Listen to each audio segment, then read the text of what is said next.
Hello? Hello. Hello, hello, hello.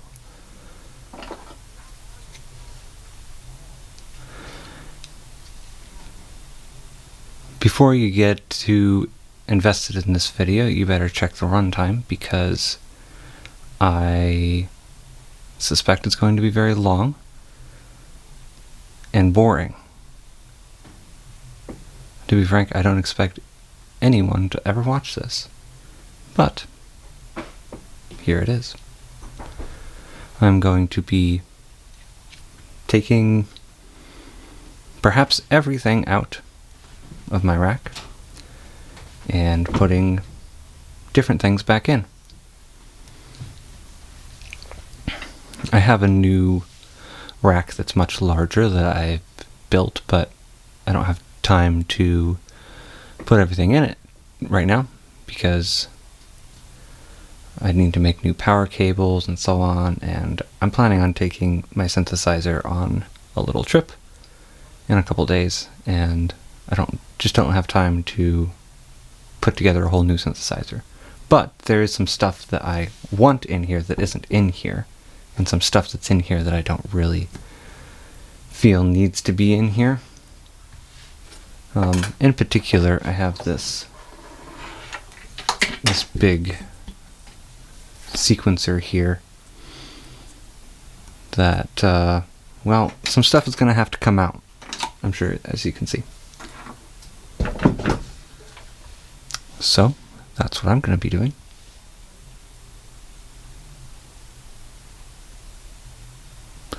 I'll be back in a minute. I need to go grab something to put all the screws in.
And I even forgot the thing I was going for.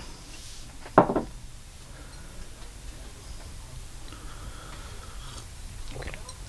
I remembered my rye.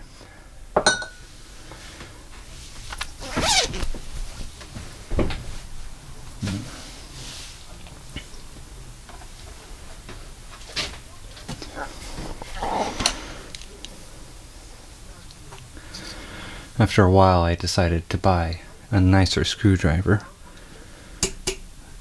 After all, I turn a lot of these screws.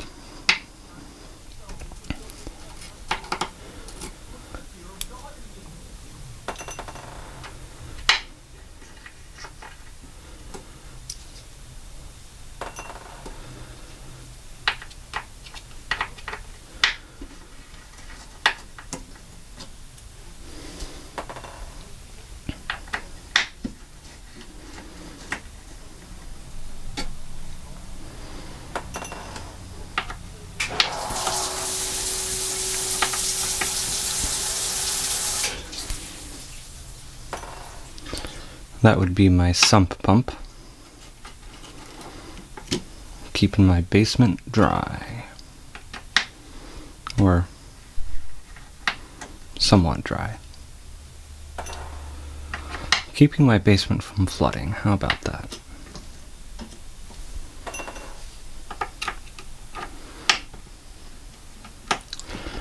There was one time it didn't keep my basement from flooding. I was headed home from D&D on a Monday night 2 winters ago. And Yvonne called me on as I was on my way back and told me, hey, I haven't heard the sump pump in a while. So we were getting a ton of rain that day. So I went down to the basement to check, and there's a bunch of water there. Well, this isn't the first time it hadn't run.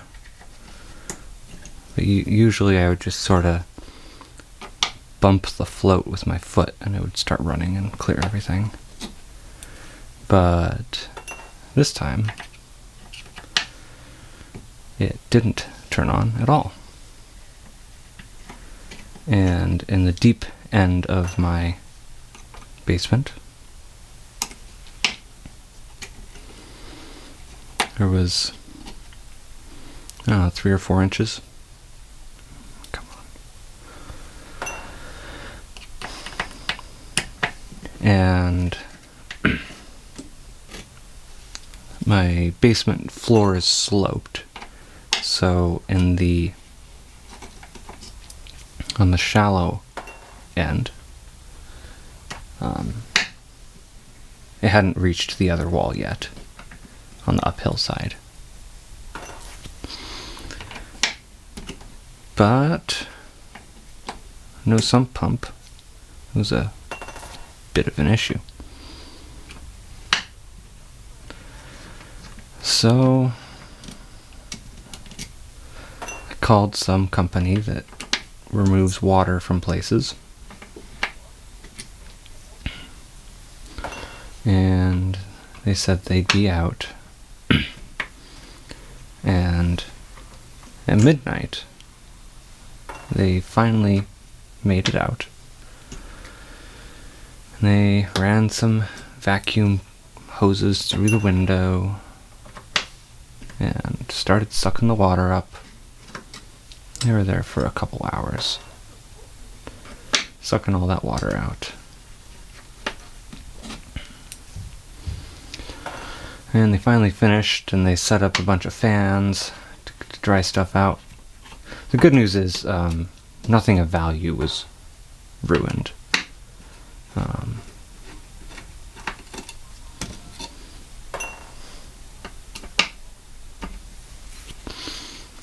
So anyways, they set up some fans, and they left, and that's when I realized that, the water hadn't stopped coming in. So I had to,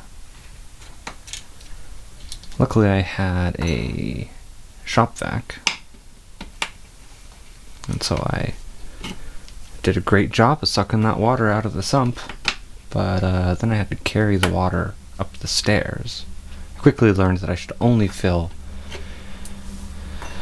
that thing about a third of the way. Otherwise it was almost impossible to get it out. And at the rate the water was coming in,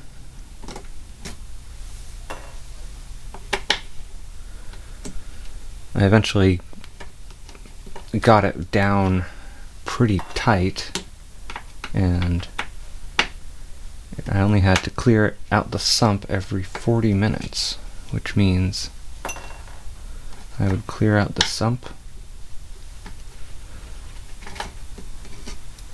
go lay down on the couch and set a 40-minute timer on my phone, then wake up and do it all over again. At 6 a.m., the hardware store finally opened, and I went to go buy a new sump pump.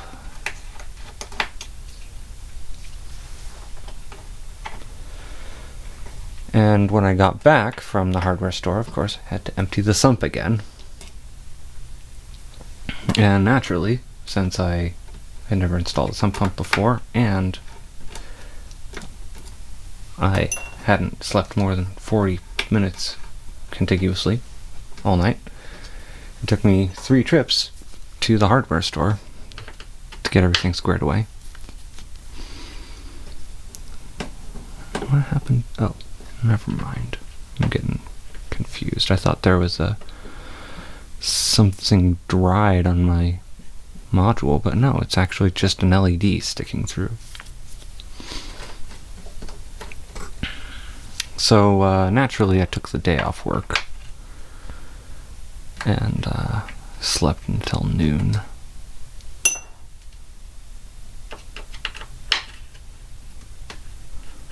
I think it's fair to say that was the worst night of my life. But there's something prideful in having done that. In having done what needed to be done to take care of my home.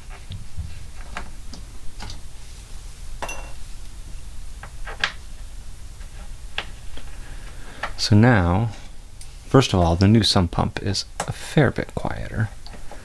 Second of all, when I hear the sump pump run, it's less annoying because I think about what it means if the sump pump is not running. A bunch of these screws are loose. I wonder how that happened. Did I not tighten them when I put the module in? Or when I moved stuff around last?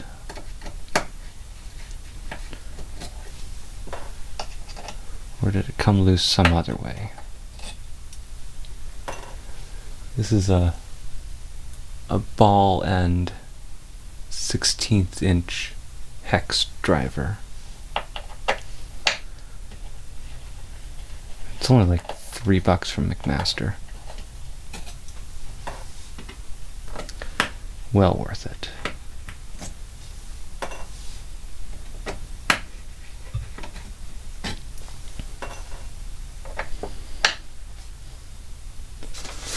I have sort of a rough list here of what I might take out and what I want to keep it, or what I want to add in.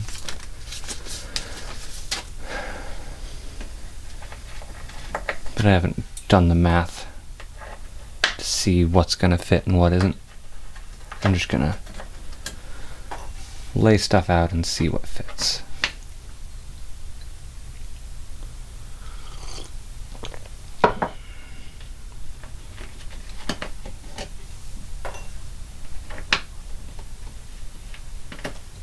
If the sea were rye whiskey and I were a duck, I'd swim to the bottom and never come up.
These two are staying right where they are. They are in the perfect place.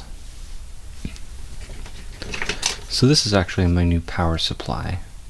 I have a Meanwell RT65B or whatever everybody uses, same thing. But it's not very good for it being portable, so I picked this up. And this is, who is it? Oh, it's the same as this BD606 Drachma. And I mounted mine to a Purple Heart panel with a switch. It runs on 9 to 18 volts. So what I'm going to do for portability, I guess we should call it luggability, is I'm going to use this lead acid battery because I already have it.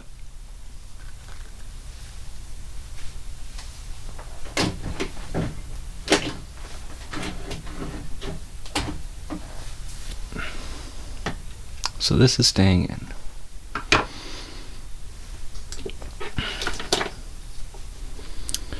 This is a Transistor ADSR. Design is by, who's it? I think I wrote some stuff on here. Yeah, by North Coast Synthesis. But I have 1, 2, 3 of these in here right now, and I'm not going to need 3 really, so I should grab a box to put all the extra stuff.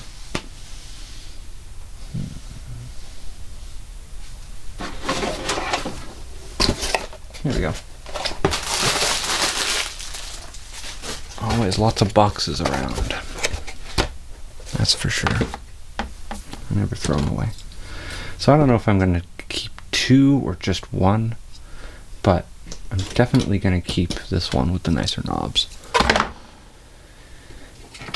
This is one of my BB-8s. It's the same as this, but I made the panel out of wood. And I didn't bother to label anything because I already know what it is. This is staying, most likely. Quantizer.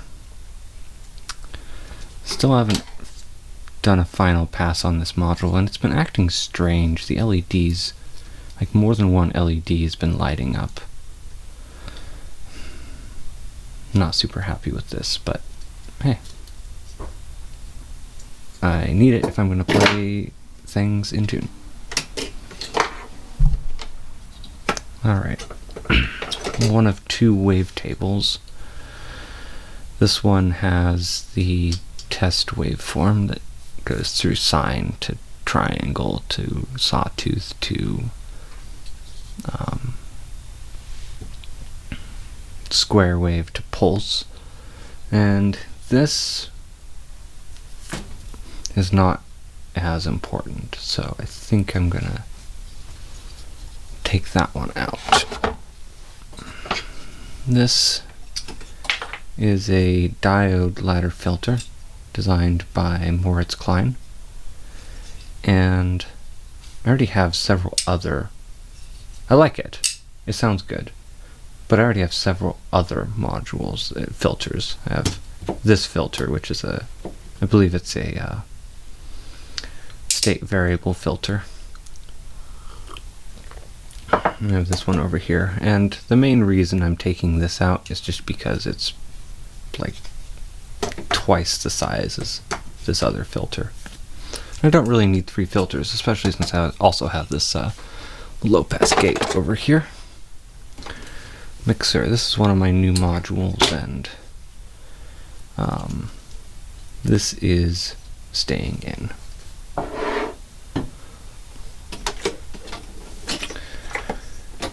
Triple VCA, again another design by Matt Scala from North Coast Synthesis that I laid out. This is one of the this and the the ADSR were some of the first things that I did. And anyways, need a VCA, so that's staying.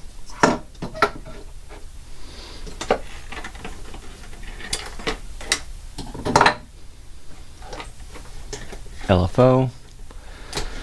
I have 4 LFOs in here. I don't know if I'm going to keep all 4 in here, but definitely going to keep at least 2 or so. A fine is a fine module. Gotta keep that. I have 2 of those in here. I'm gonna be back. Gonna go grab a filter. What am I talking about? A heater. That's what I'm grabbing.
Using my favorite radiant heater.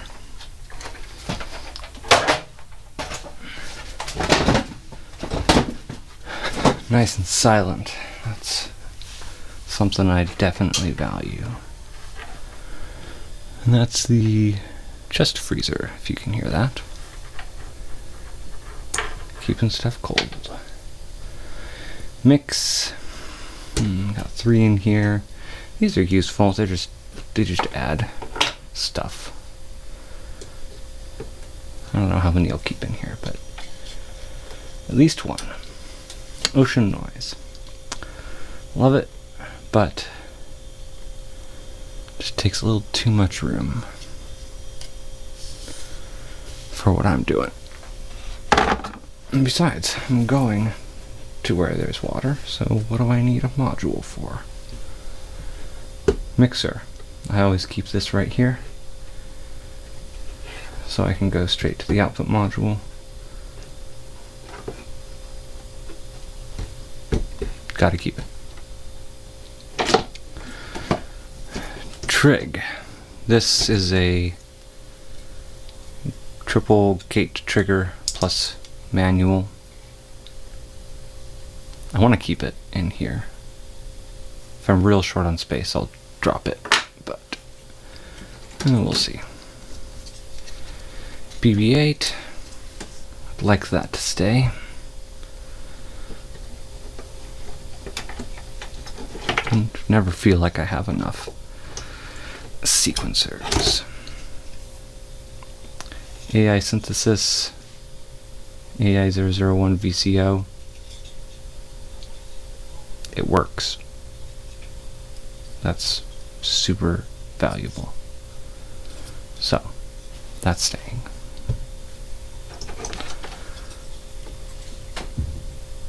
Yeah, this is like my only traditional VCO. So this is always gonna be in my rack. Should probably buy a second one, in fact. And AI 017 low pass gate. I love this thing. Pairs great with that. I wonder if I'm still recording. Yep. Hey, framing is even okay.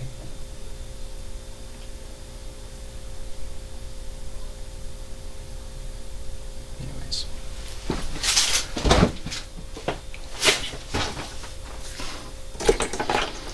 LFO, again, keep as many of those as I have room for. Mix, yeah, same deal. Maybe I'll even like organize this a little bit as I'm going. Put the LFOs together. Another LFO. This Mod Plus. It's like, let's see, it's from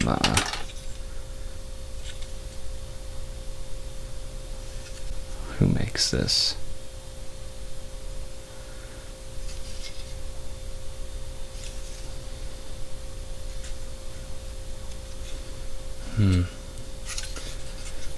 PMF, I don't remember what the full name is, but this is like an LFO with a sample and hold with a noise source all combined into one module.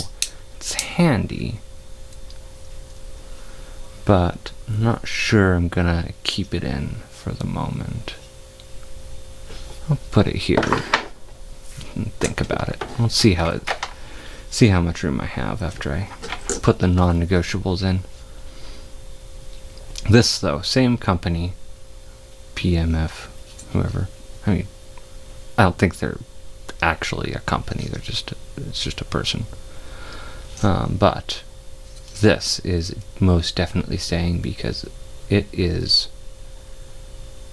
both my smallest filter and my most versatile and powerful filter. So that is staying. Another LFO. You can never have too many LFOs. And here's another ADSR. I'm gonna set that aside. Then here's the other wavetable, and I might swap out this chip. It's been in here for a long time. Well, that's because it's a good one. But I have one in mind. That's kind of the best reason behind making that video with the demo of all the wavetables that I put together. It's just for my own reference, so I can remember what they sound like. Alright, another affine. Those are super handy, so I'm going to try to keep that if I can. Another mix. I'll put it there, but I probably don't need 3 of them. Slew. This is a dual slew limiter. Same PMF, whoever. And I don't find myself using this very often at all. Ooh. Feels a little loose.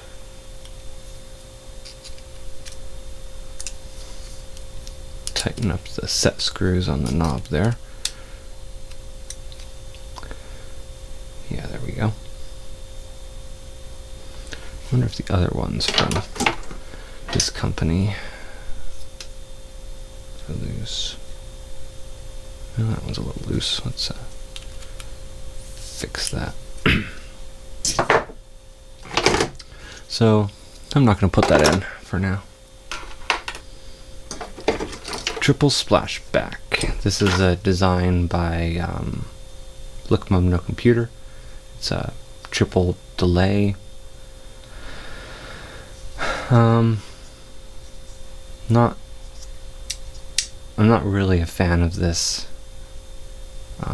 I'd like to replace it with something a little more clean, a little more refined, and a lot more smaller, but I just haven't gotten around to it yet.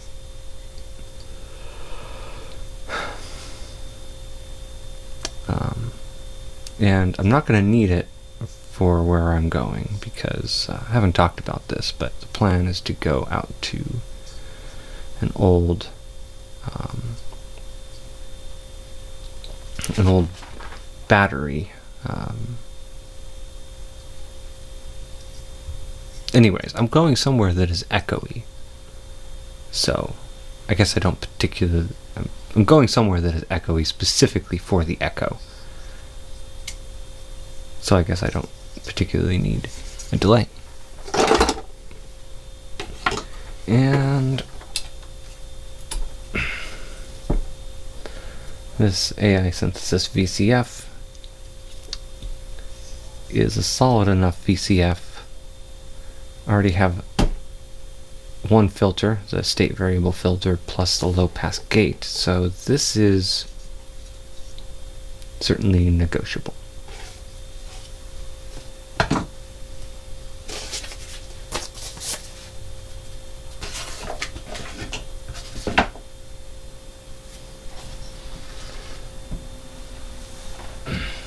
And then I have some stuff in my original rack, my Overflow Rack, I guess.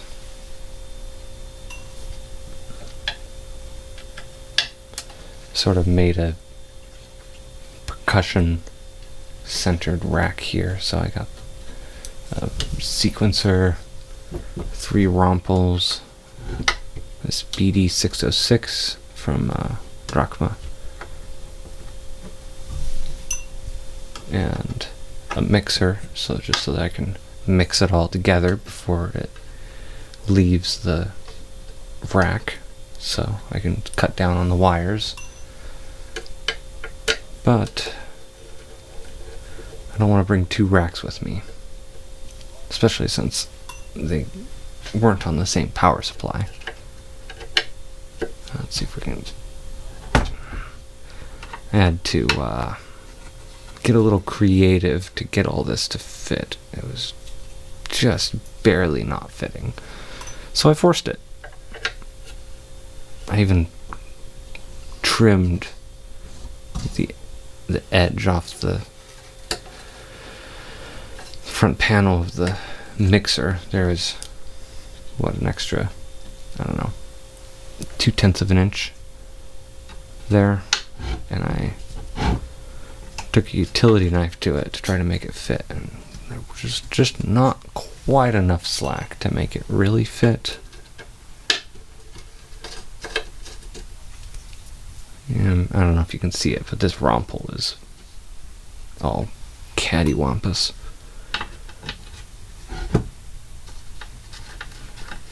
Where did cattywampus even come from?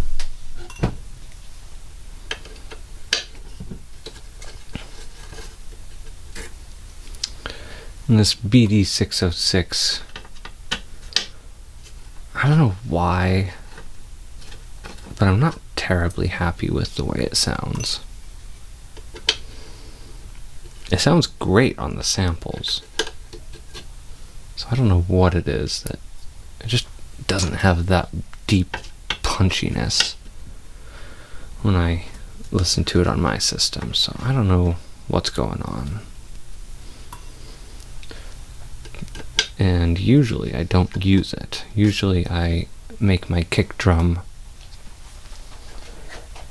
from a VCA and a envelope and a VCO and a fine. I use like 4 modules to make my kick drum, but that's not very space efficient, so I'm going to be taking that with me. I should. Ooh. Lost my nuts.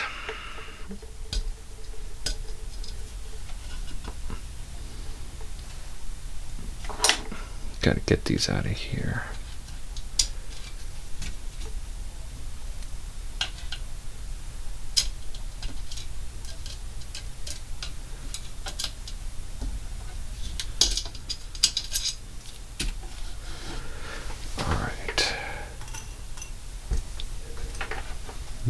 Where did those go?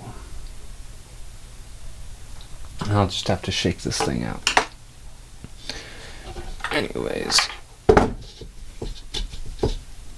Come on. There we go. Oh, well, that's why it's not coming out. Missed a screw.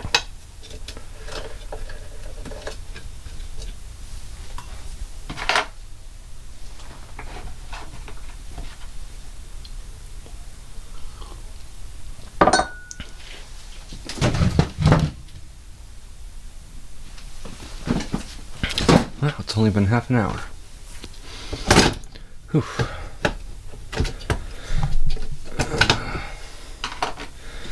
These are all wired together.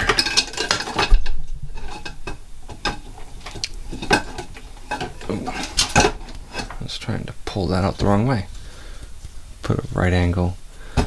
Since I originally used this 2-pin header, but then to get it on a normal power connector, I added the components after the fact.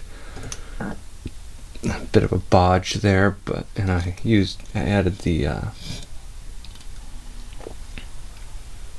right angle header because that was a lot easier to put on, because there was no way in hell I was removing all of these nuts just to solder a couple components. So anyways, that I want to be in, and looking at what's coming out,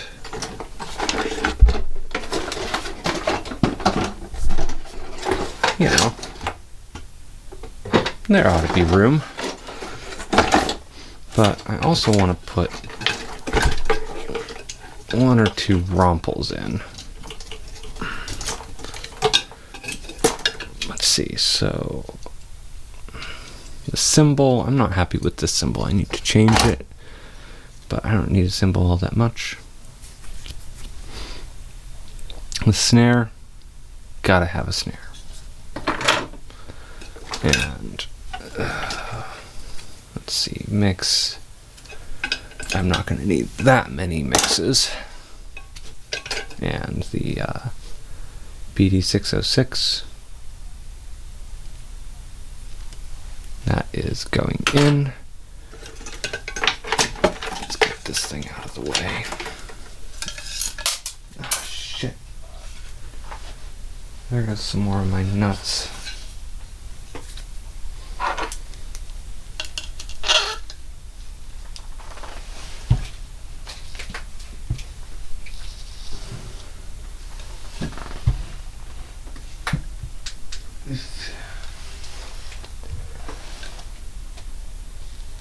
Found 2 of them. Who knows how many there were.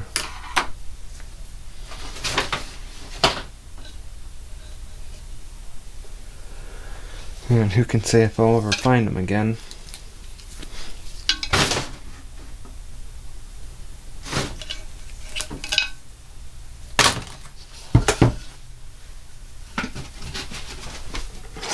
Let's see, what was that? Oh, and this is the Cowbell.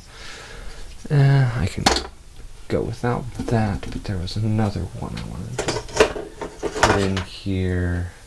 It needs a knob. This is a marimba sound. I want to try that out. So we'll slate that for going in. I'm going to pull out all the power cables.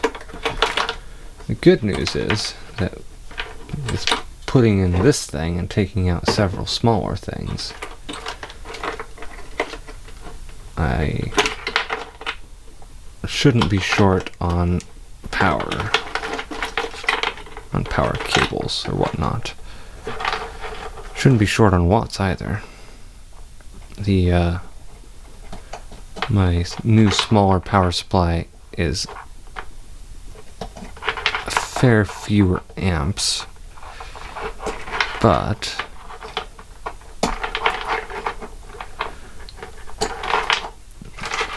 pretty sure it's more amps than I need, so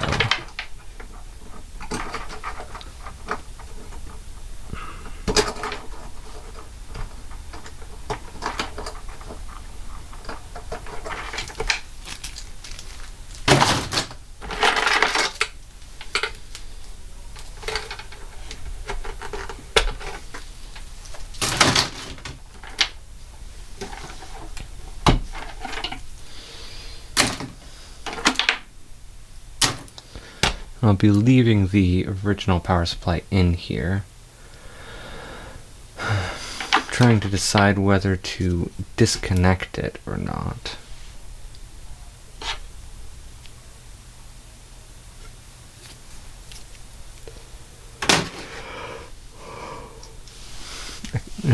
There isn't any information in the data sheet about whether it's tolerant of something else driving its outputs when it's turned off. I would think that would be okay, but who knows? So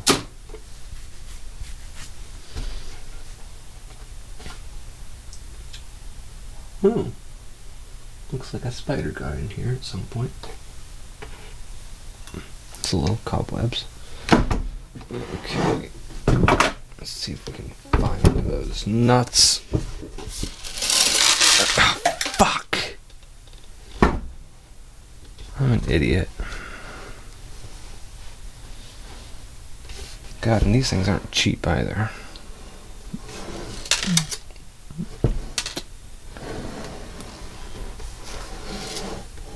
I think I've spent like over $100 on these nuts.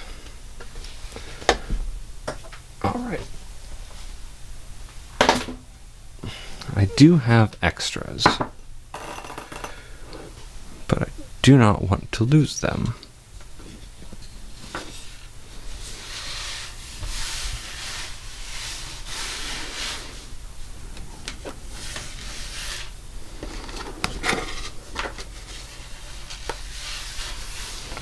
There's only one source for these, and they are priced as such.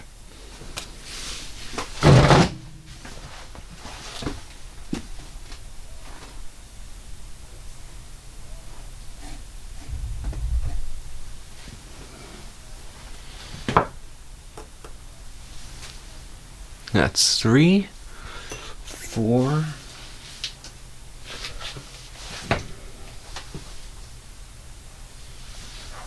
5,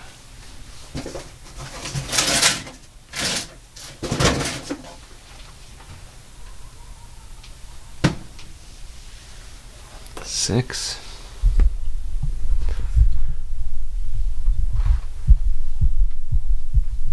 checking onto the mic stand, 7,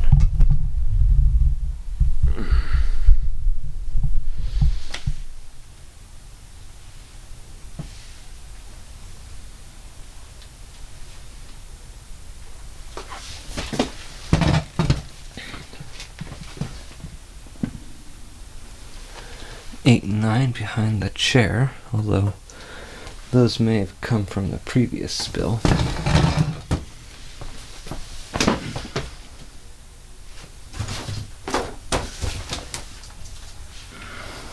10, 11. Pretty sure those are from the previous spill.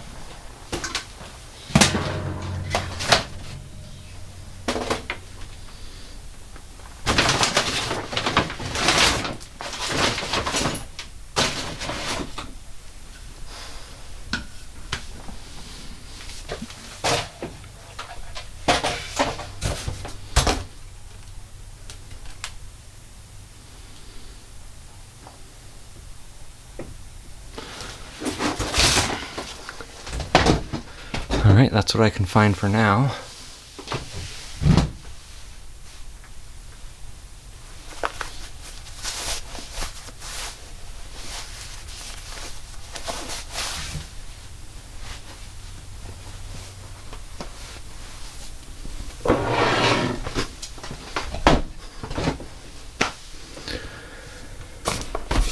All that's left to do is spill the damn cup all over the floor. I think I need more whiskey.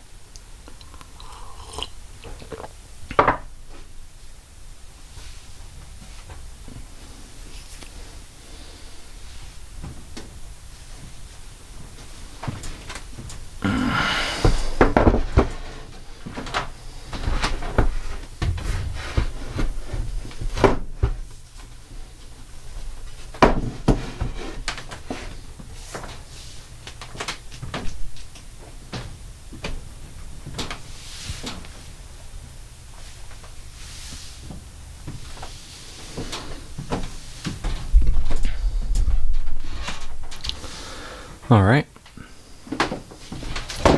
Time to start planning what's going in.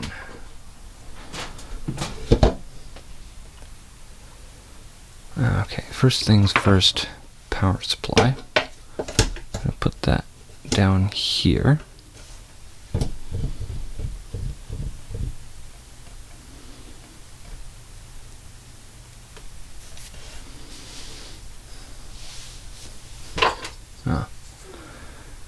AI016 tape interface, which would be a whole lot more useful if I got my tape deck working. That can go with the rest. Alright, so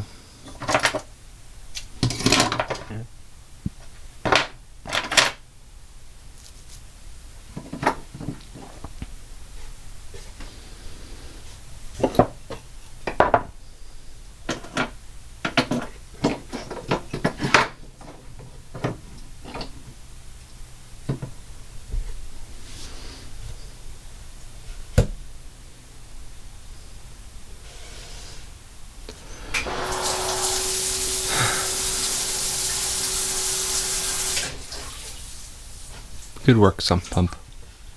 Keep it up.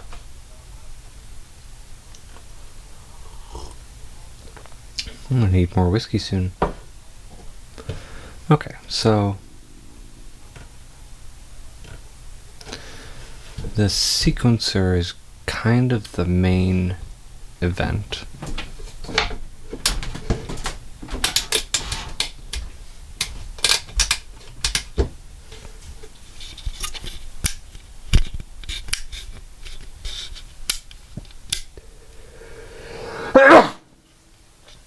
Excuse me.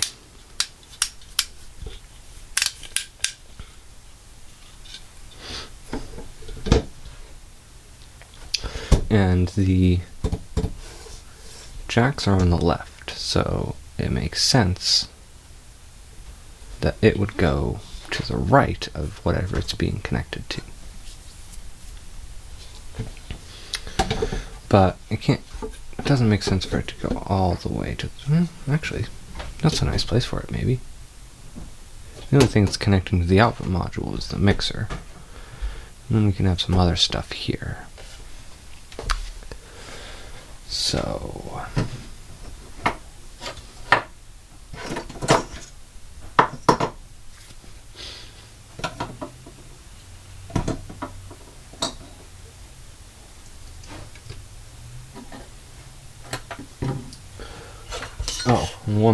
one more thing I wanted to put in here is the nothing interesting to see there. The interface card for my ribbon controller. Now this is going to have to go. This is my old 4-pin connector, so this is going to have to go. It can plug in here. Do I really only have one of those? Yeah. Alright. So it can plug in here. Has to plug in here, which means it can go. Well, I guess it could go all the way over there, but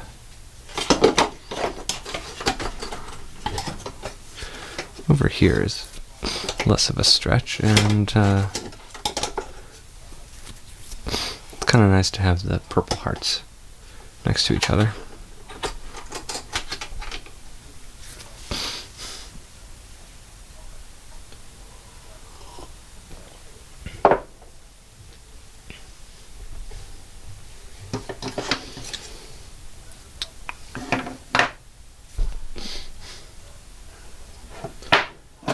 And what's next? ECA probably somewhere in there. Sequencers kind of on the left.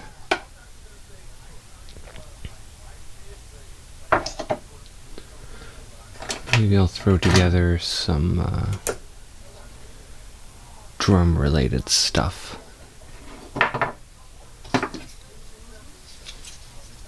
Over here. I guess I'll throw this marimba rumple. I need to put a knob on that one. I can do that anytime. Let's see.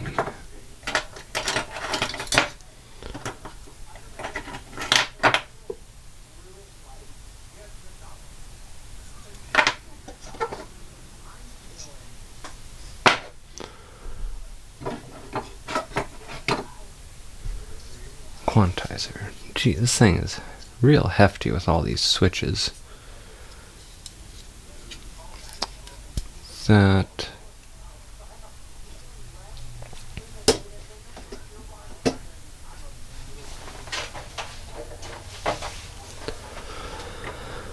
I don't know, it can go somewhere there. Alright. VCO and low pass gate go together because they go together so well. Oh, is that a mosquito? Come here, come here.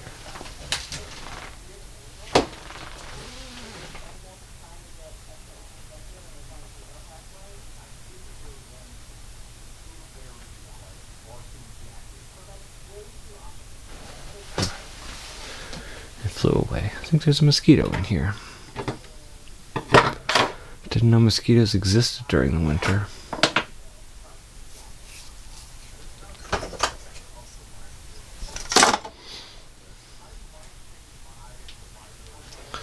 Alright. This mixer is intended for CV. It's supposed to be configurable for either CV or audio. But the audio configuration doesn't work, and I haven't gotten around to fixing it yet.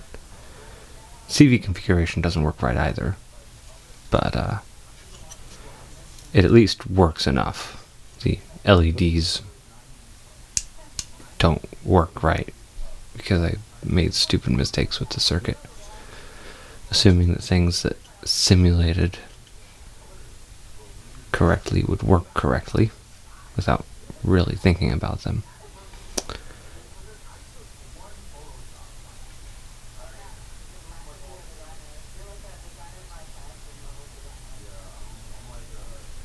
But I don't know. There, maybe.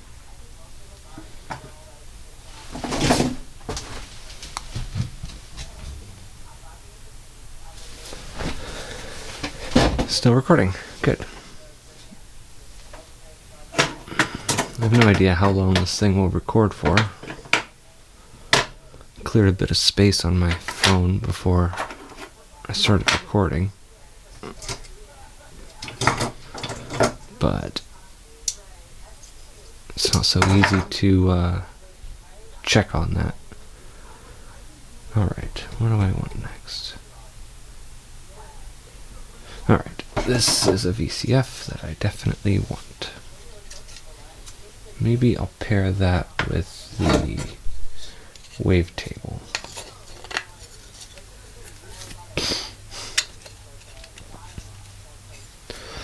Alright, Quantizer. Yeah, we got like BB8 Quantizer, VCO, low pass gate. That's a nice voice right there. And then we'll do like, what's it called? Ribbon controller, wavetable. This VCF.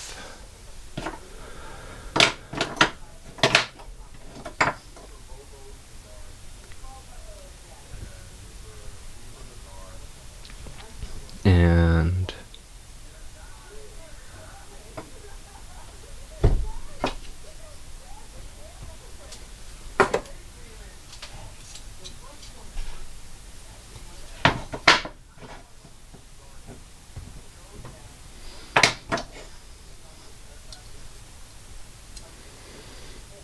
Let's put an ADSR next to the low pass gate. That sounds useful. VCA, that can go all the way next to the mixer.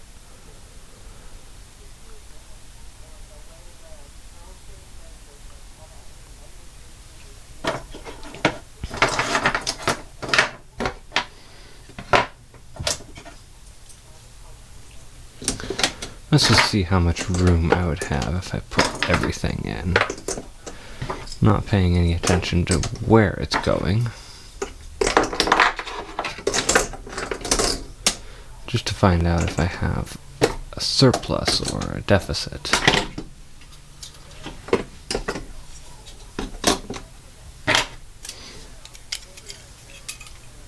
Yeah. Those are a pain to put in when you're not putting the screws in. So it looks like I actually have room for everything.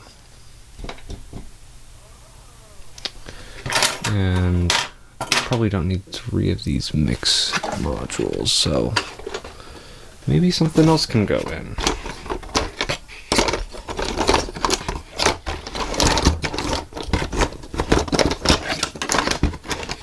I could do a wavetable, but the wavetable, you need some other stuff to go with it.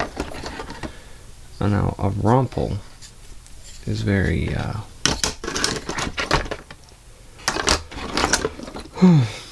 you don't need a lot. So maybe we'll throw another rumple in here.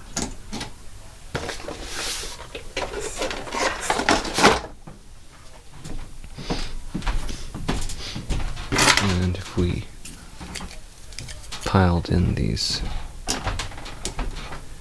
mixers, we could fit 2 there and 1 over here. Not paying attention to layout, just why do we have such a big no, there we go. Yeah, you got like 1 HP here and 1 HP here. So is there anything I can do that, well, okay. See, these are 2 HP, so this is 4 HP.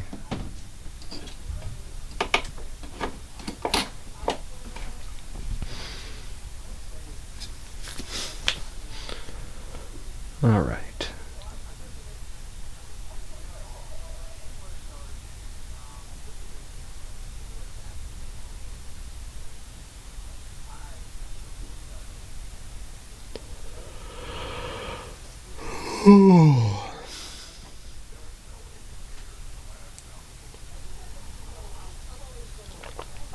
Yvonne's listening to or watching some YouTube up there. Hope you can't hear it. Sounds annoying. Not sure what it is.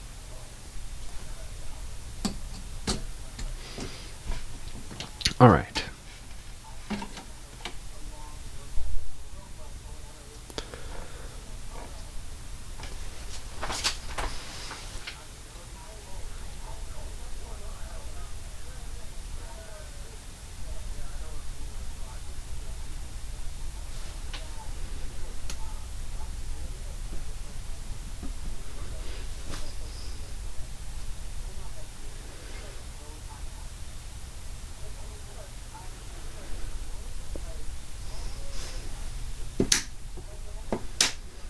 I like those chunky switches. Anyways, I should probably decide how I'm going to lay this stuff out. So we've sort of got a voice here, a voice here.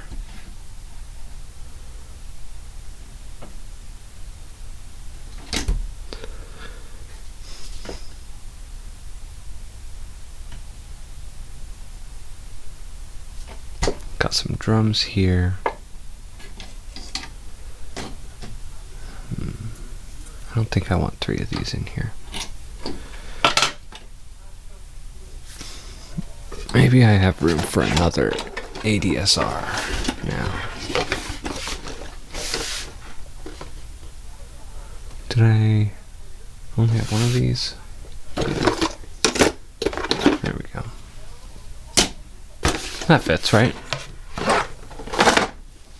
Okay, but what's here? Oh, trig and a mix. Okay, well, trig is 3 HP, and that fits in there perfectly. All right. You know, trig actually makes sense to go with the romples because of the way it is.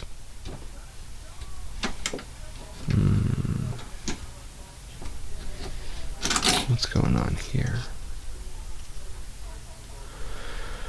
Oh, yeah. Alright. Design failure. I was originally going to use a top adjust, but there's no room for a top adjust, so I switched to a side adjust. But when I switch to the side adjust, I'm not sure what angle is going to be right for you, but the little screw sticks out the side. Oh well. So it'd be good to sort of buffer. So I have like, okay, let's make sure there's no interference here. Yeah. So these can be next to each other, and so these two are old romples. And then in the new romple, I sort of put the side adjust thing in, and I tipped them like that. But that means that they don't want to go up against each other. I guess it's not too bad. But if I don't know, put a trig in between them that doesn't even go down that far at all, then why isn't this?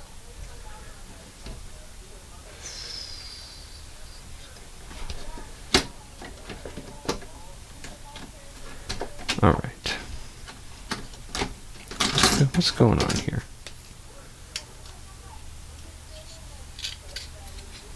Well, these are perfectly happy next to each other.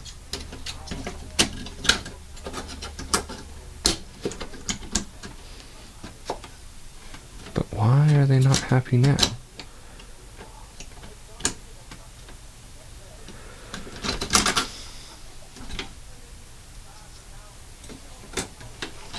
I don't understand what's going on here. See, now they're happy.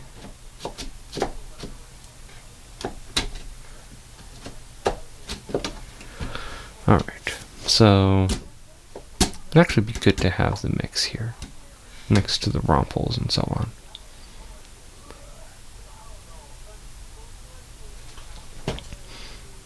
Okay, but you know, I gotta pull stuff out. Because I never intended stuff to go in quite like this. VCF mix. Yeah, it's handy to have an extra mix next to this mixer, because this mixer, well, it often feels like I don't have enough channels on this 3-channel mixer, so just being able to add some things together. The VCA makes sense there. This VCF isn't part of a voice in particular. So I guess maybe it'll go near the output just so I can use it for whatever. Now, the affines and the LFOs.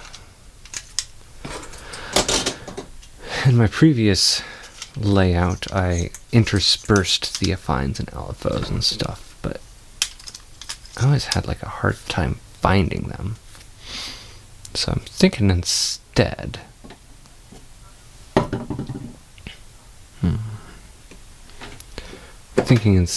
I will, all the way over there, I'm going to have like a modulation area. I got like the all the LFOs in a bank. That's cool. These...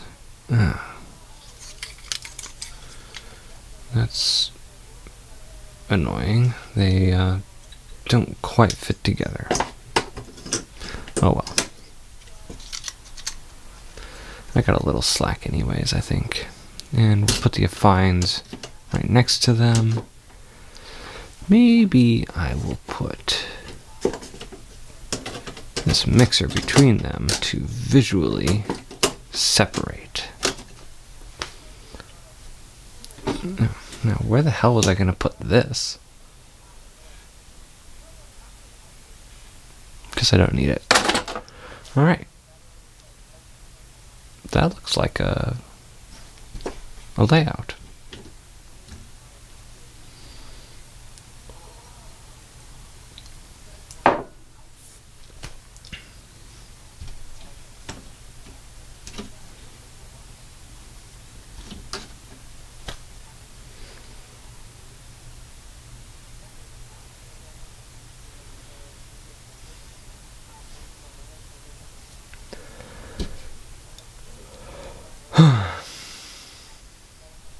Alright. Next step is to... oh, well, actually... yeah, next step is to screw stuff in, but... while I'm screwing stuff in, I need to put in the power cables.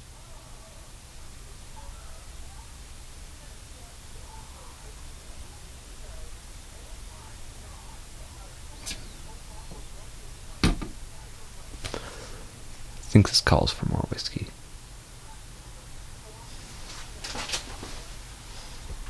More whiskey calls for water.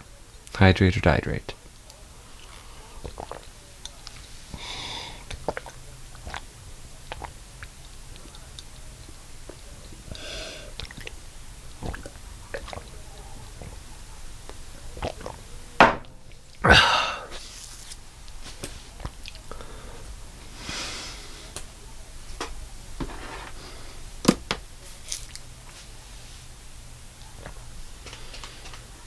Actually, I feel like a snack. I'm going to stop the recording for now. I'll come back to this later. Good chat.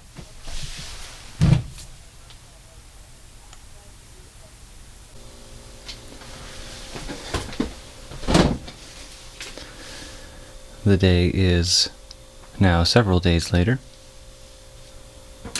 Finally getting back to this.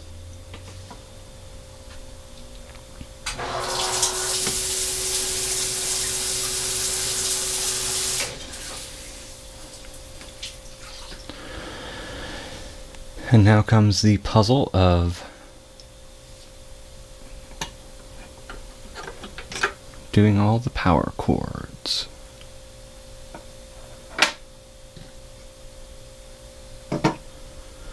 First I take everything out, maintaining the order.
Now I get my big bag of power cables.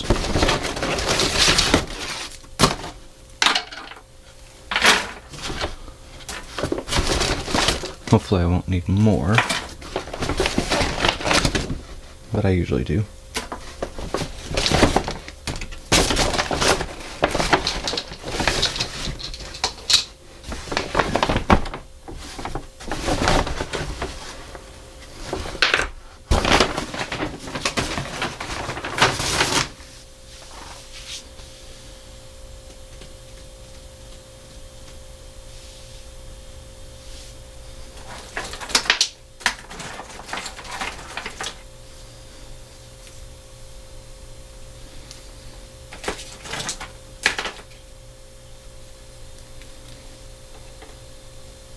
That could work.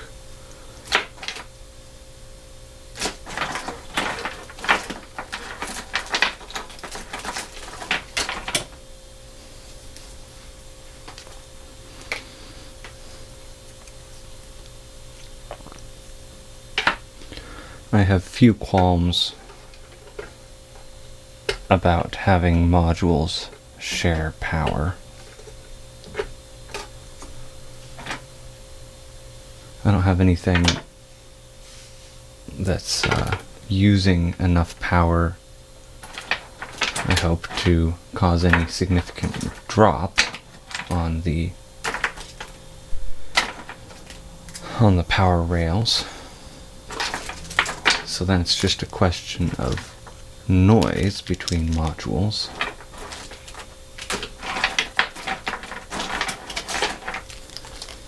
And I'm not that worried about noise between modules either.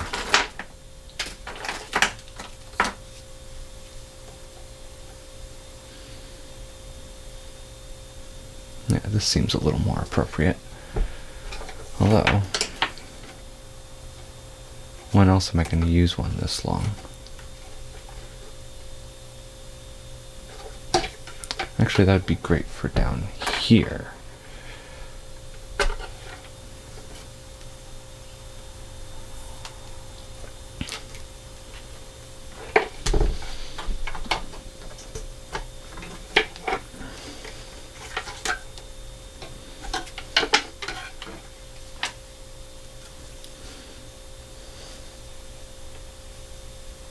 I got several small modules here.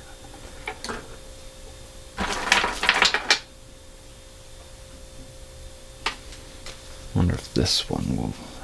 That's a little on the shorter end, but I'll see if it works.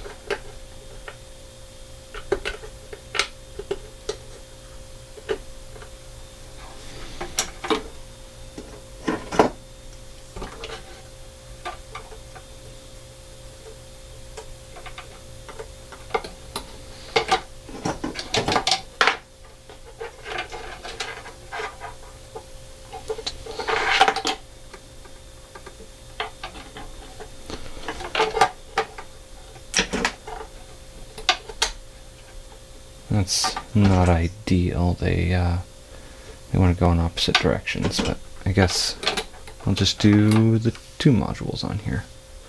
Maybe the next thing. Nope, that's... don't think that's gonna work. Maybe this... yeah. With this displacing a number of other modules, hopefully there should be plenty of room. But I guess I should consider this one.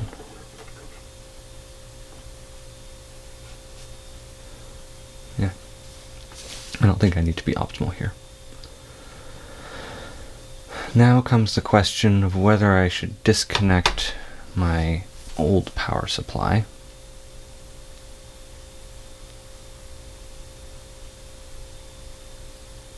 The question being whether putting voltages on the outputs of the old power supply when it's not powered could be harmful to it.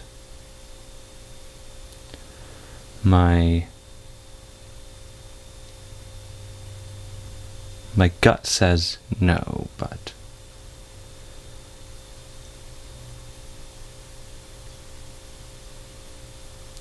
kind of seems like an unnecessary risk. And I think this decides it, actually, is that if I want to hook it up again, all I need to do is remove this guy. So that's not so bad. All right.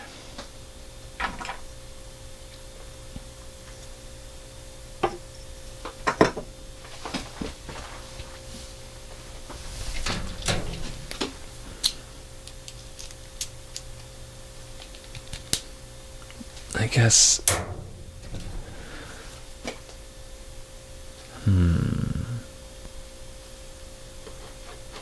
Oh, I see how I did it. That's dumb. I hooked the power supply up to this board, and this board up to this board. So I want to keep the connections between these boards.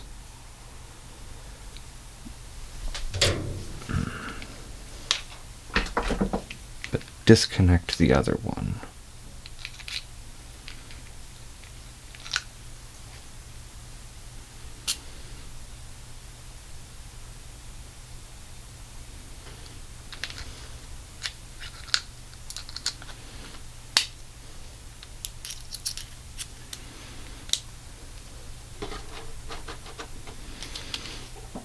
So that's this.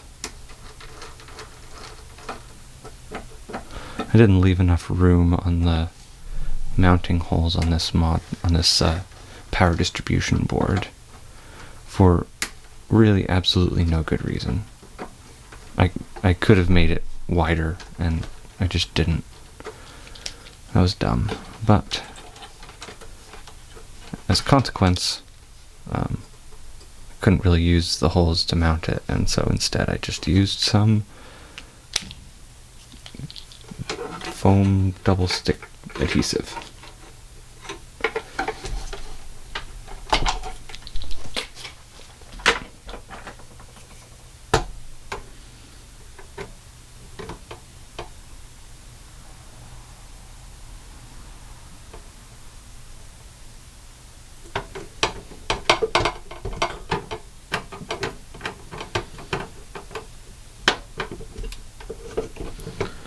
I guess the other question in leaving both power supplies hooked up is whether my new power supply would be tolerant of the old power supply being plugged in. And the answer is, I'm not sure if I can get this.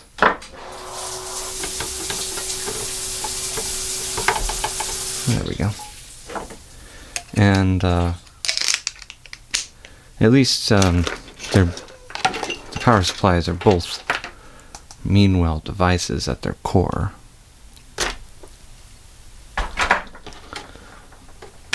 So perhaps the answer would be the same.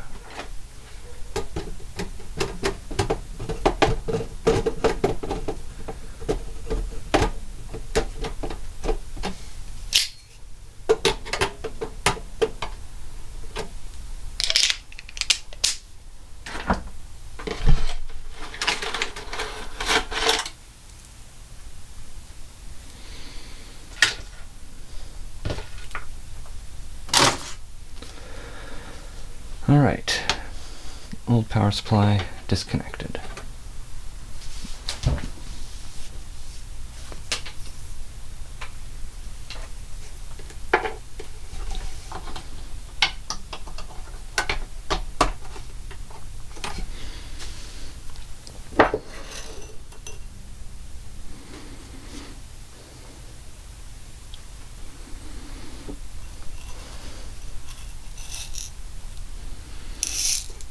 Would have been handy to put these in separate containers, I guess.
stop me if I already told you this, but I'm no longer going to go to the echoey place that I was planning to go to. At least, I'm not going to go on the day that I was planning to go.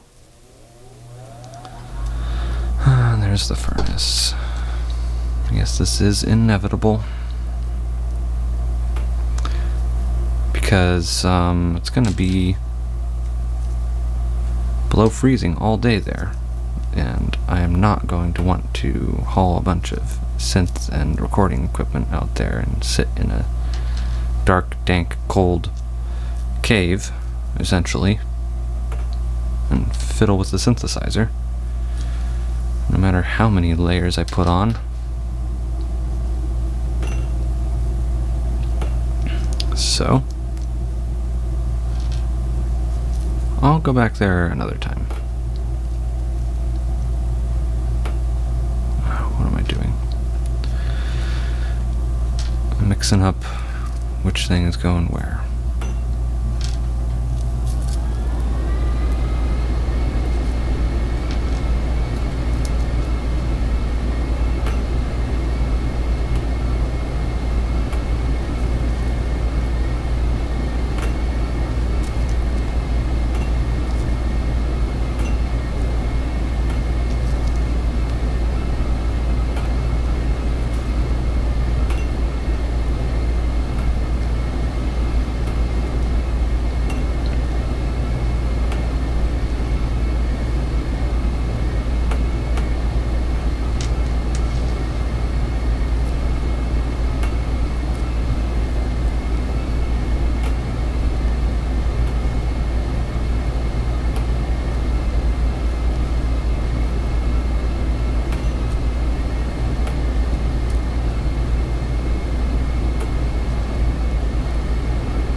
Alright, now I will count how many of each nut, how many nuts I need on each level, in each rail. 1, 2, 3, 4, 5, 6, 7, 8, 9, 10, 11, 12, 13, 14, 15, 16, 17, 18, 20, 22, 24.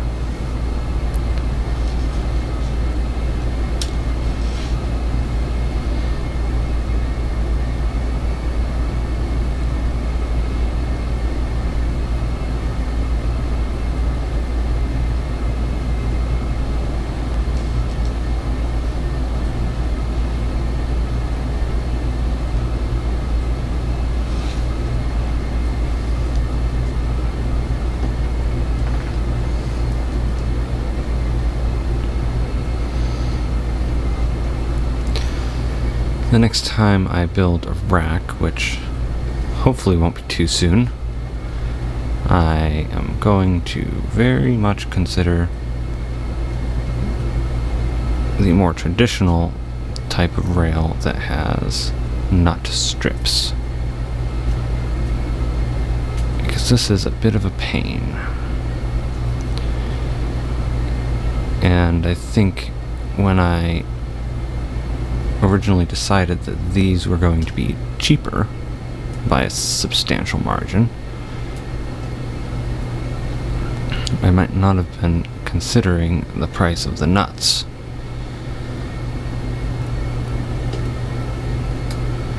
Which is substantial. It's like $7 for a pack of 25.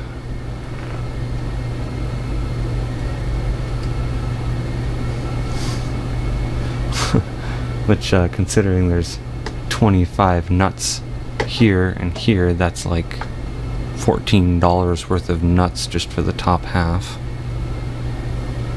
For the top row. Bottom row should be a little better since it's got that big sequencer.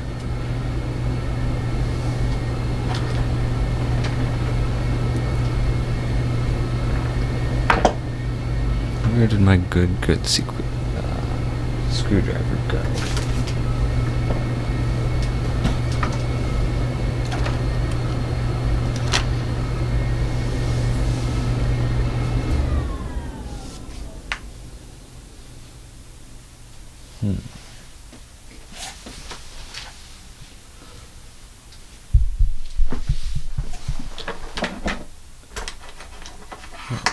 It was hiding right in plain sight.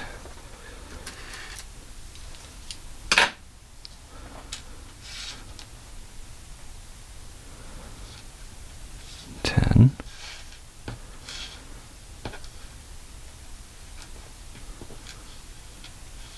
20.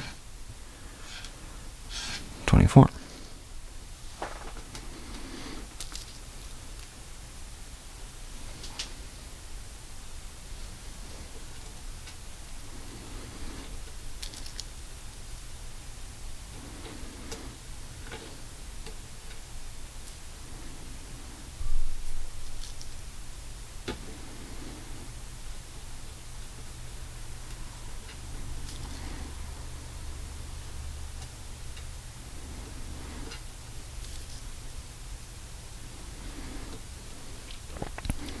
Although the bigger annoyance with these nuts is when I want to move stuff around and I don't have enough nuts, and so then I have to borrow from things.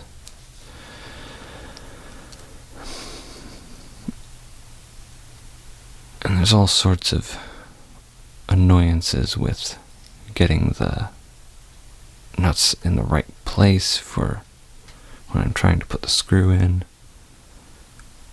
The upside is that I don't have to be very precise about the exact location of the holes on the modules. Although I have been sticking as close as I can to the Eurorack standard.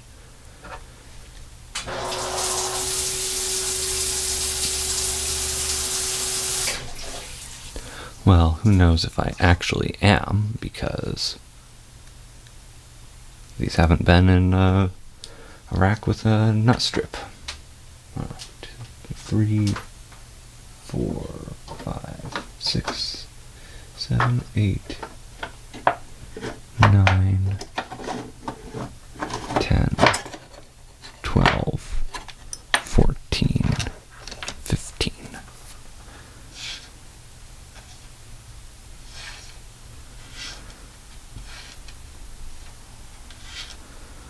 -1 for this, since one of these stayed behind.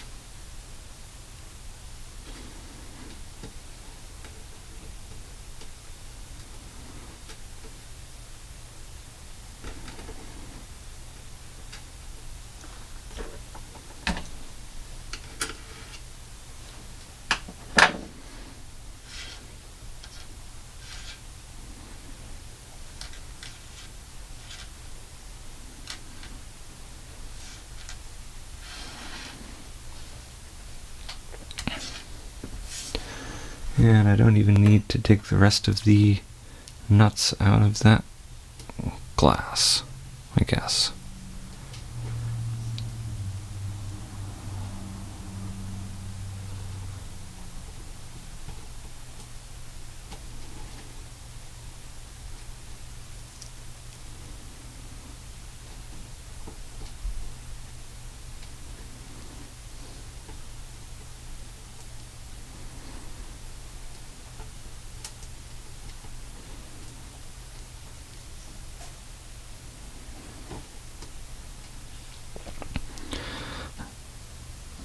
I had some annoyances with the footage from the first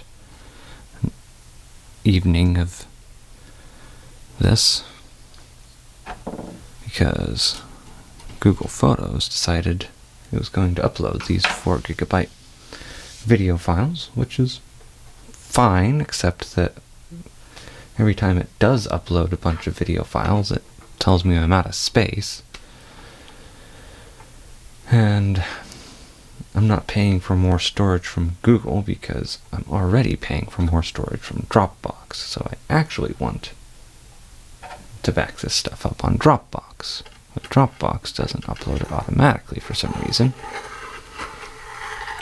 So I have to make sure that Dropbox uploads it. I'm going to go grab another container.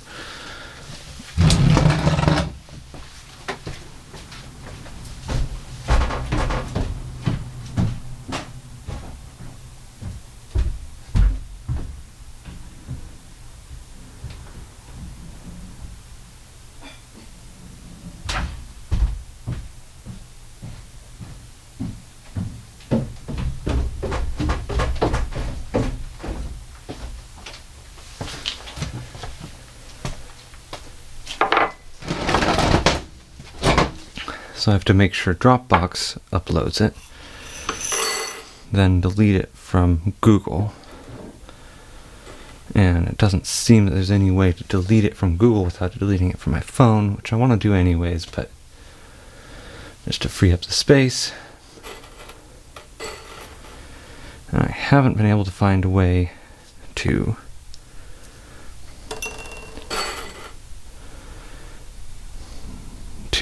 tell Google Photos to not upload videos.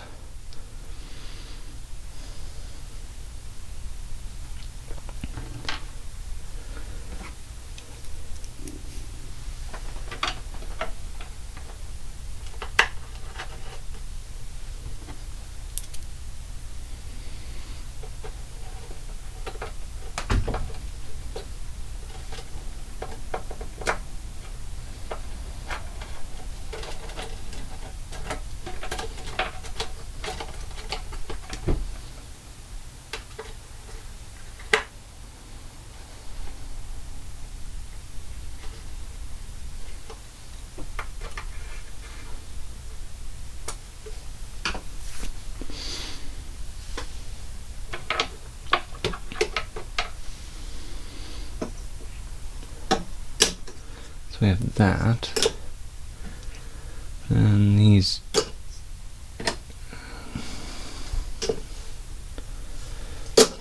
this looks like a good opportunity for one of those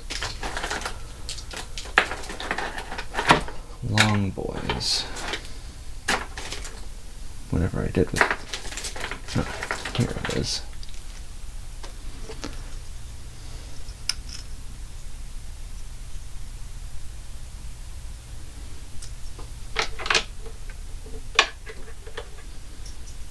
Hold on, did I mix things up?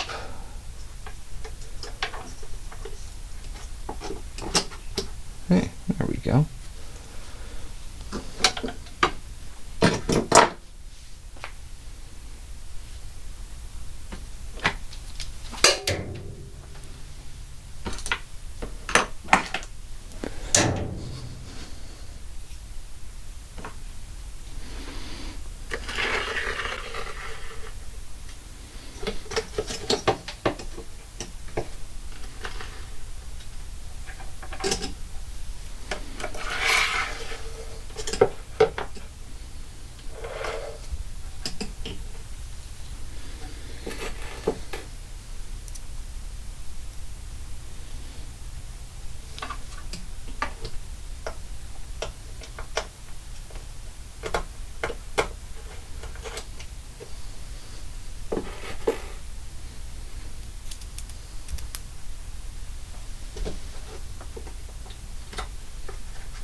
This VCA was the first module that I got PCBs for, and I did this motif with the font and the stripe along here, and then I've sort of been stuck with that to maintain visual consistency. I've been copying that stripe from one project to the next so that it lines up.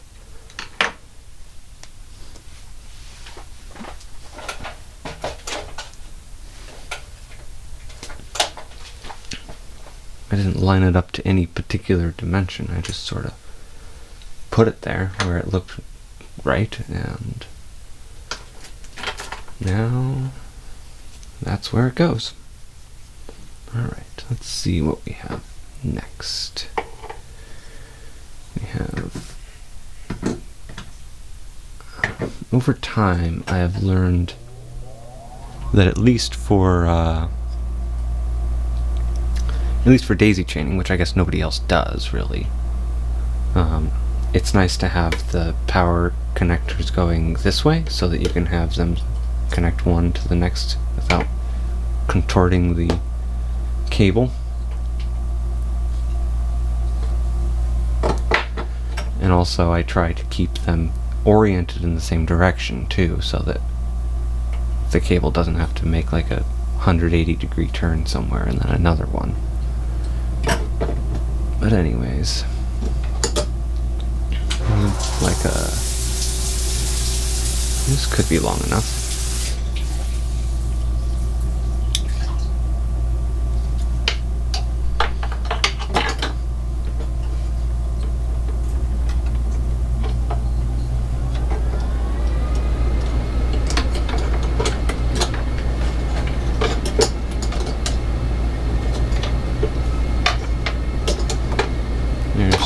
Two. This third one, I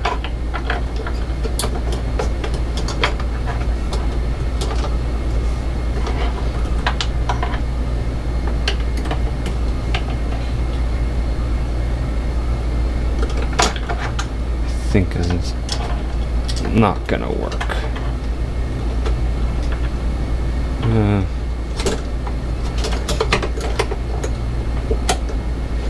Yeah, it's a little too tight.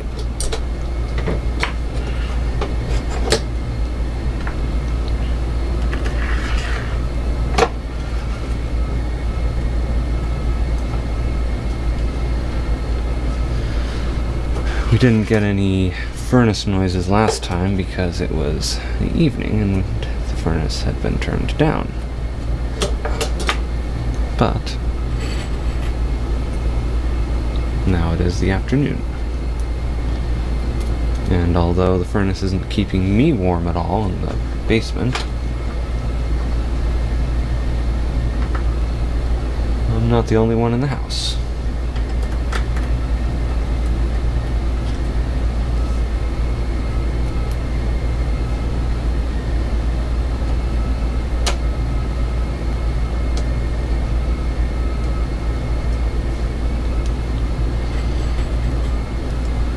When I was renovating the house,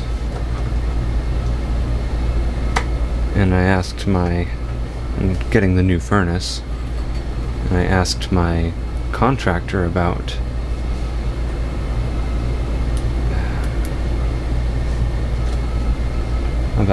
making the furnace, or making the basement heated. He said that right now I have a moisture problem, and if I put heat in, then you add heat to moisture. You're not getting rid of the moisture, you're just evaporating it, and I would turn my moisture problem into a mold problem.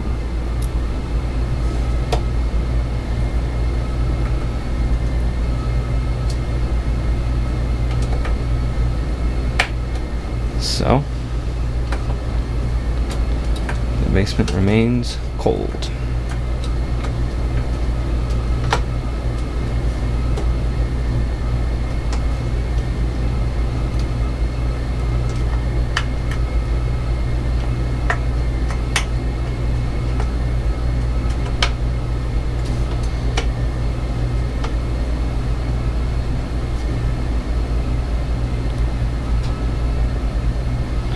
feels like I'm not square.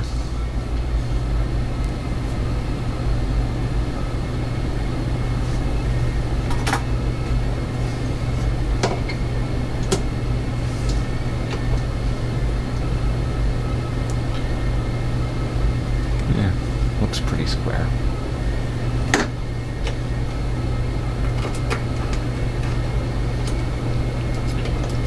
And I'm pushing each module down, and I'll do the bottom row up, so that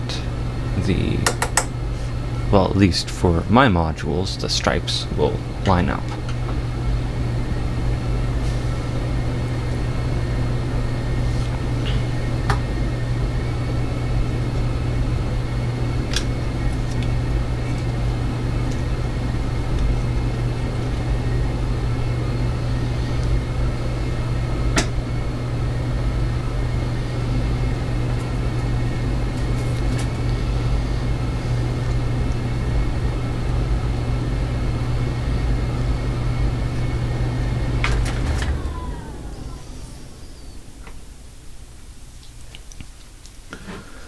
This might work.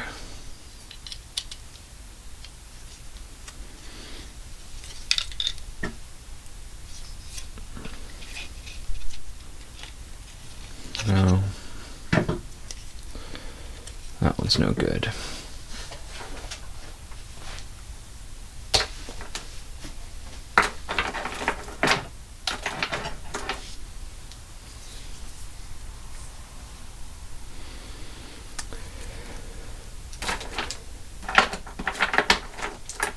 And I actually, this one looks nice. I actually don't, does it matter? I was gonna say I don't want the quantizer to share. Well, actually, now that I'm thinking about it for more than a moment, the quantizer's noise is gonna be on the 5-volt rail. And the quantizer can't share a cable with anything anyways, because it needs the 5-volt rail. At this point, I always just put a 5-volt regulator and use the 12 volts.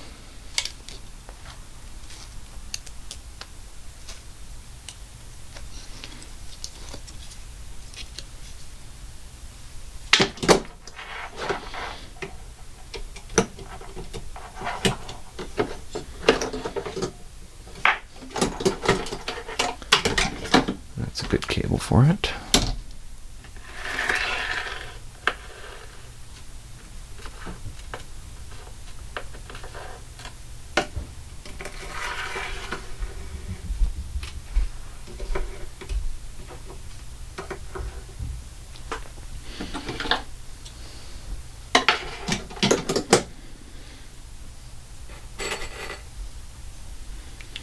Whatever downsides there may be to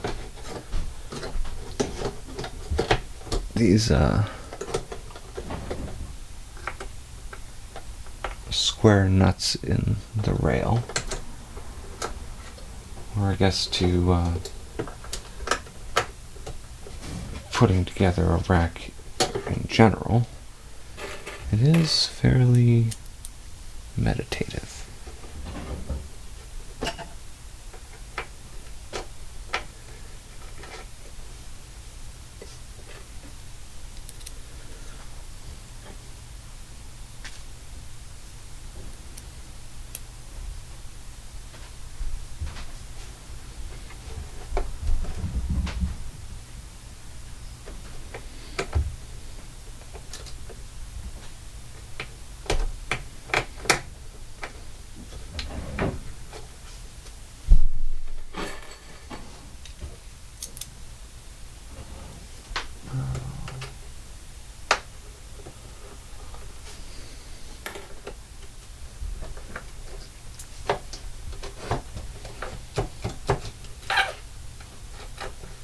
One of my nuts got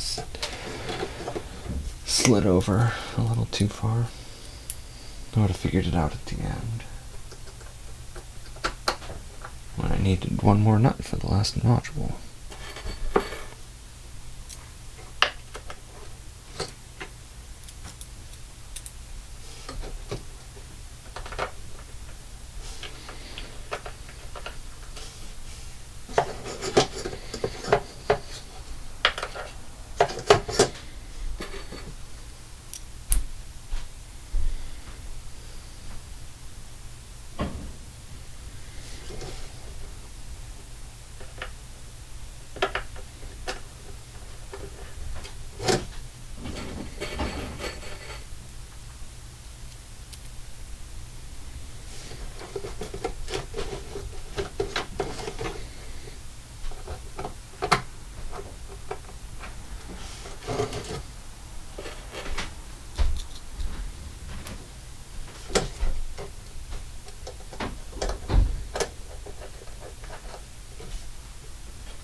philosophical question.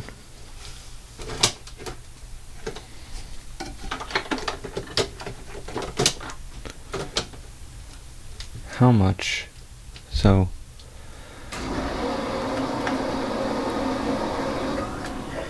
oh boy, that's a shower. Not sure if you can hear that. We're just getting all the noises, aren't we? So it's clear that the layout of modules influences the patches that you make. And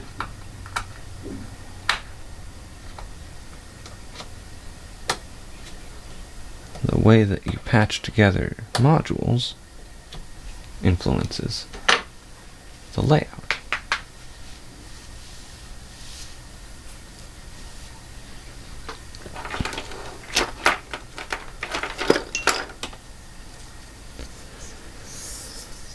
So, should you embrace this or reject it? Should you attempt to lay out the modules in a way that fits your style, or should you attempt to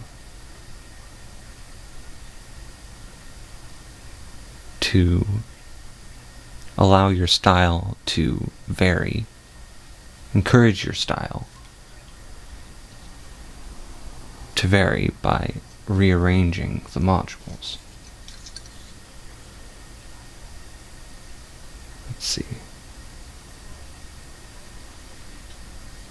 On this, I even, this is an old module, and I even messed up the markings for which way the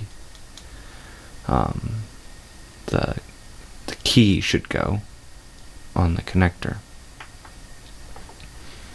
But I did something that I make a habit of now, which is I just explicitly mark the -12 and +12 and 5 if I have it pins. So now even though I messed up the key marking, I know that the stripe is for -12.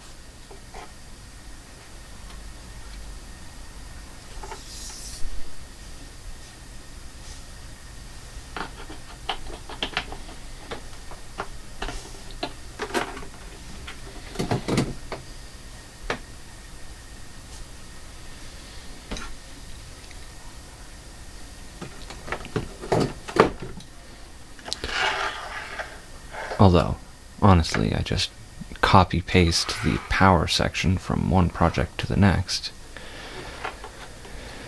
So, knowing that I got it right last time, I just copy it from one schematic to another, and I'll get it right the next time as well.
Oh. These are both.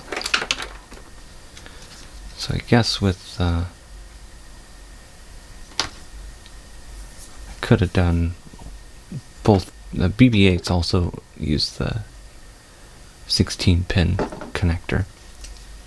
Is there anything else?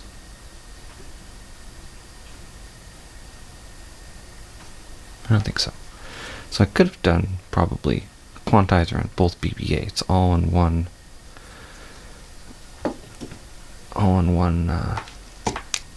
cable, this cable. But, you know,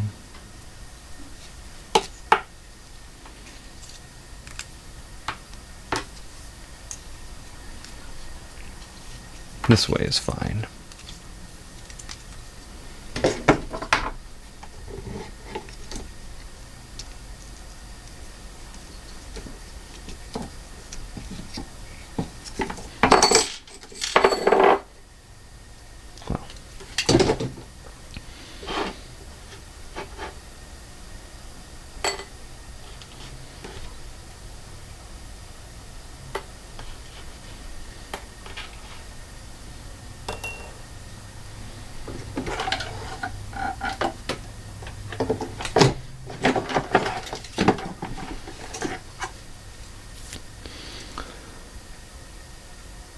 Although I'm going to need one more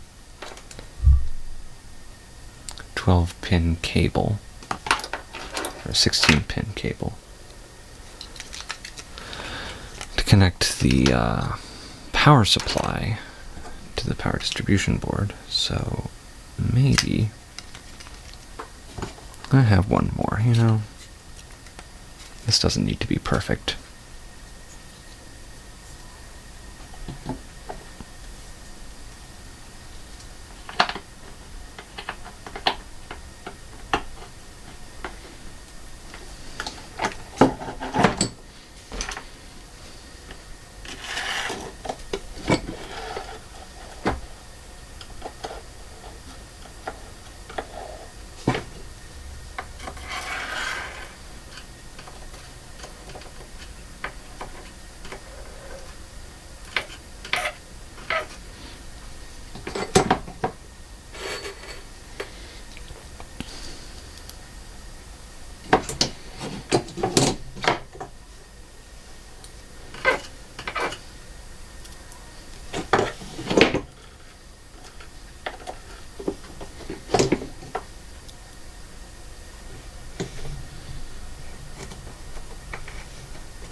I use 1/4-inch screws.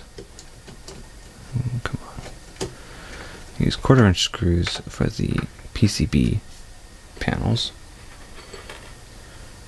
but I use 5/16-inch screws for the wood panels, because I make them a little bit thicker.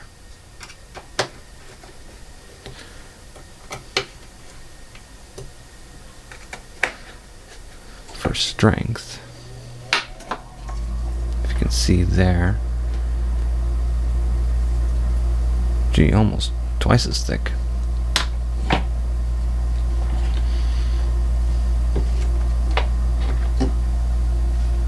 And so I need a longer screw.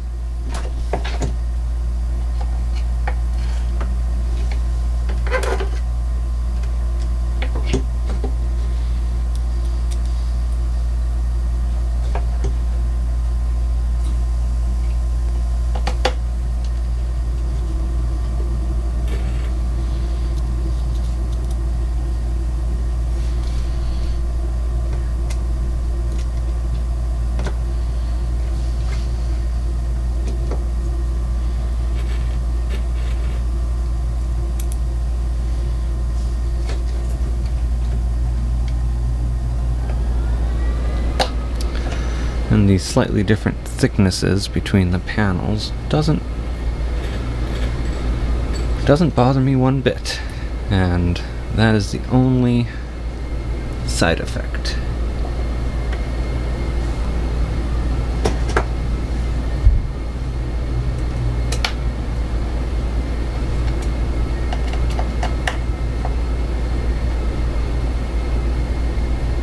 Oh, missed the nut.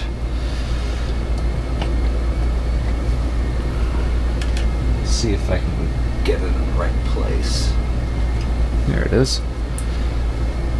Should just be able to put that right in.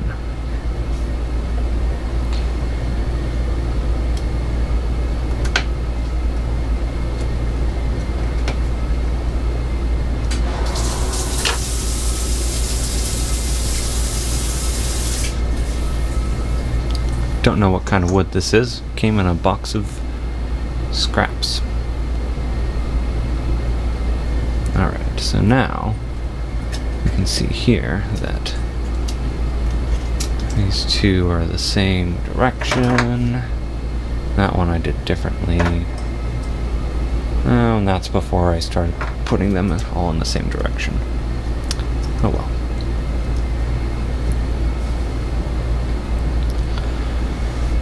We used all 4 connectors on the top side of this, my original power distribution board. So now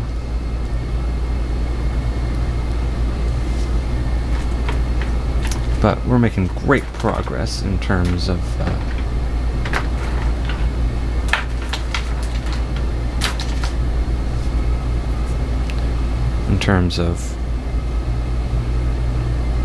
what? In terms of getting everything powered.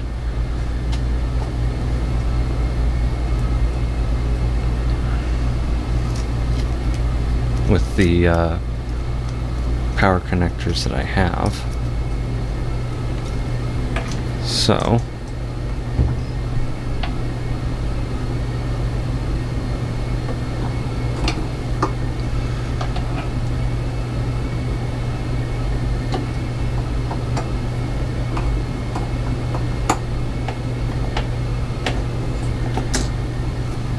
not the least bit worried.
I do regret using so many blue LEDs.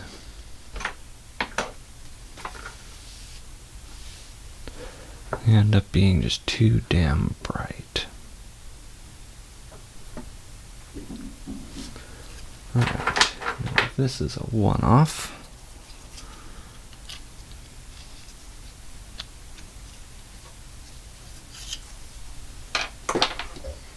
Although, I guess the blue LEDs would be a little better if I had used higher value resistors with them. But now I use, like in this, and pretty much everything I've built since then, I use these flat top orange LEDs. And I use a 1K resistor, which is just about, it's a good brightness for me.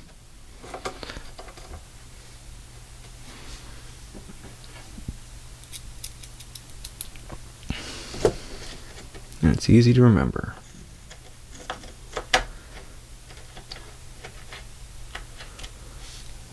Now I guess I should find some sort of caps for these slide potentiometers, but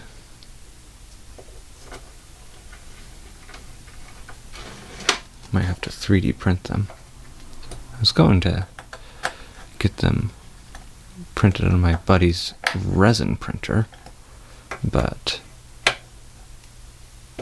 not long before I built this, he switched from transparent resin to opaque resin.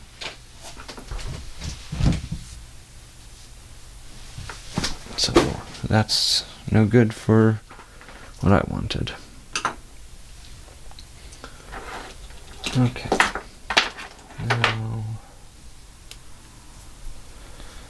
this should do nicely. Oh. Oh no. It'd be so easy to hook these all together if I had if I had used the other orientation.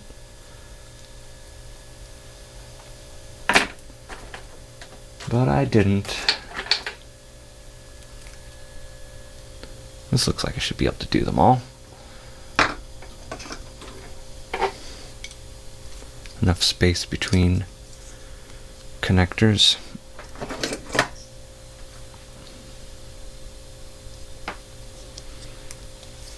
One, two.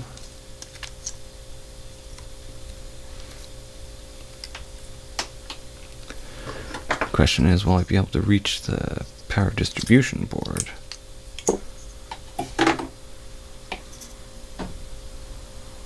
What's going on here?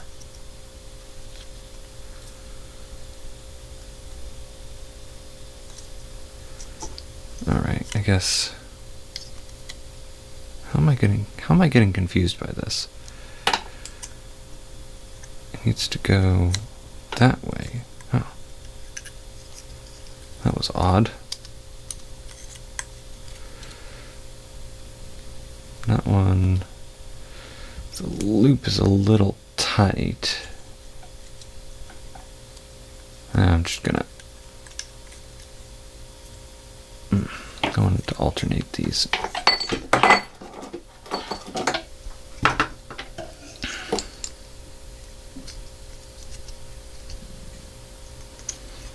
I'll just do 3 on one chain and the 4th on another. Oh boy.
and I don't think you can see it, but I'm left with 2 more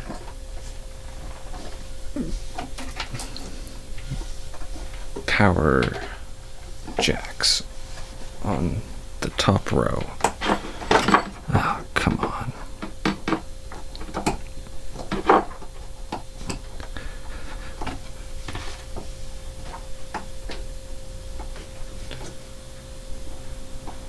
Alright, I think I got it in there.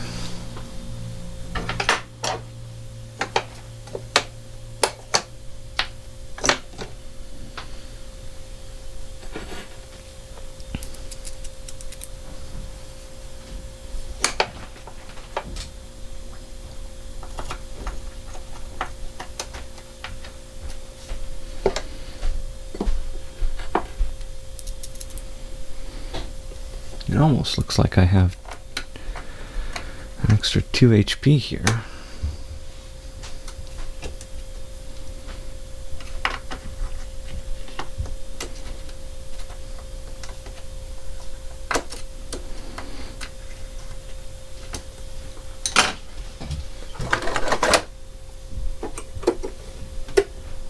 But I don't. Not quite. I did not build this to be a particular number of HP.